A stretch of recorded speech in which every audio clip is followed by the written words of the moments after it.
त्यानंतर एक breaking news आहे। तहव्वूर राणा याला भारतामध्ये आणलेला आहे अमेरिकेमधून। तर मुंबईवरील 26/11 हल्ल्याचा मास्टरमाइंड तहव्वूर राणा हा भारतामध्ये सध्या आहे। विशेष विमानाने त्याला भारतात आणलेला आहे। पालम विमानतळाबाहेर पोलिसांचा कडक बंदोबस्त पाहायला मिळतोय। दहशतवादी तहव्वूर राणाला अमेरिकेमधून भारतात आणलेला आहे। तर दहशतवादी तहव्वूर राणाला विशेष विमानाने दिल्लीमध्ये आणलंय। पालम विमानतळाबाहेर पोलिसांचा कडक बंदोबस्त पाहायला मिळतोय। NIA मुख्यालयामध्ये तहव्वूर राणाची चौकशी होणार आहे। आणि याविषयी अधिक माहितीसाठी आपले प्रतिनिधी प्रशांत लीला रामदास हे थेट दिल्लीमधून आपल्यासोबत जोडले गेले आहेत। प्रशांत, काय सांगाल? पालम एअरपोर्ट इथूनच तहव्वूर राणाला आणलेला आहे आणि त्या ठिकाणी मोठा बंदोबस्त पाहायला मिळतोय। कशा प्रकारच्या हालचाली सध्या दिल्लीमध्ये आहेत?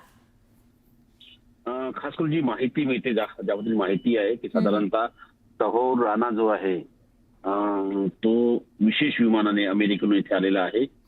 त्याचं कालच प्रत्यार्पण करण्यात आलं होतं। प्रत्यार्पण केल्यानंतर आज तो त्याला दिल्लीत विशेष विमान प्रथम अशी माहिती होती की तो दुपारी दाखल होईल, पण आता त्या पद्धतीनं NIAच्या सूत्रांनी माहिती दिली आहे की थोड्याच वेळापूर्वी ते आता दाखल झालेले आहेत। आणि महत्वाचं म्हणजे जर बघितलं या सगळ्या पार्श्वभूमीवरती हे अत्यंत महत्त्वाचं आहे की त्याची NIA कोर्टात कशी चौकशी होणार हे देखील पाहणं अतिशय महत्वाचं असेल।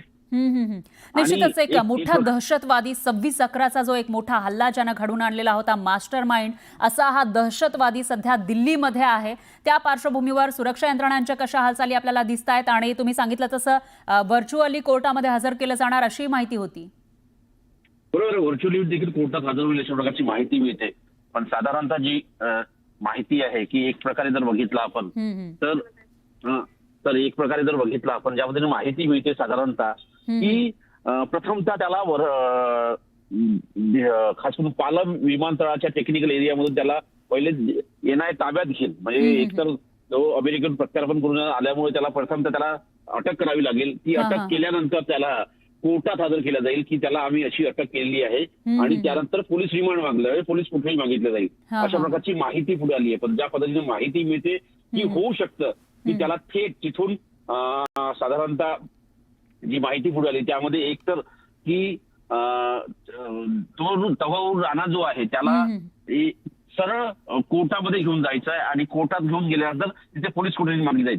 पण ज्या पद्धतीची सुरक्षेची व्यवस्था बघता आणि त्याला त्याच्या विरोधात असलेल्या अलर्ट बघता होऊ शकतो तो व्हर्च्युअली तो कोर्टासमोर हजर होईल। पण महत्वाचं म्हणजे जर बघितलं या सगळ्या पार्श्वभूमीवरती त्याला थेट इथे आणून एक प्रकारे भारताच्या विरुद्ध जे कटकारस्थान असतात, खास करून पाकिस्तानचा पर्दाफाश करण्याकरता भारत सरकारचा प्रयत्न असेल आणि त्याला निश्चितपणे इथे येऊन त्याला प्रयत्न असेल की यामधून कुठेतरी जो भारताविरुद्ध कठोर असला गेला होता 26/11च्या निमित्ताने तो कटाचा पर्दाफाश करताना तहव्वूर राणा यासाठी कसे जबाबदार आहे हे देखील दाखवण्याचा प्रयत्न कुठेतरी भारत सरकार करणार आहे। त्यासाठी NIAची टीम हे निश्चितपणे त्याला कोर्टापुढे हजर करतील। निश्चितच प्रशांत, एकूणच असं म्हणता येईल की भारताची जी आर्थिक राजधानी आहे मुंबईमध्ये झालेला हा हल्ला 2008 साली आणि त्या प्रकरणामध्ये तहव्वूर राणा ज्याचे पाकिस्तान सोबत कनेक्शन आहे त्याला भारतामध्ये आणलेला आहे। त्यामुळे पाकिस्तानचा बुरखा फाडला जाणार आहे याची चौकशी पुढे गेल्यानंतर।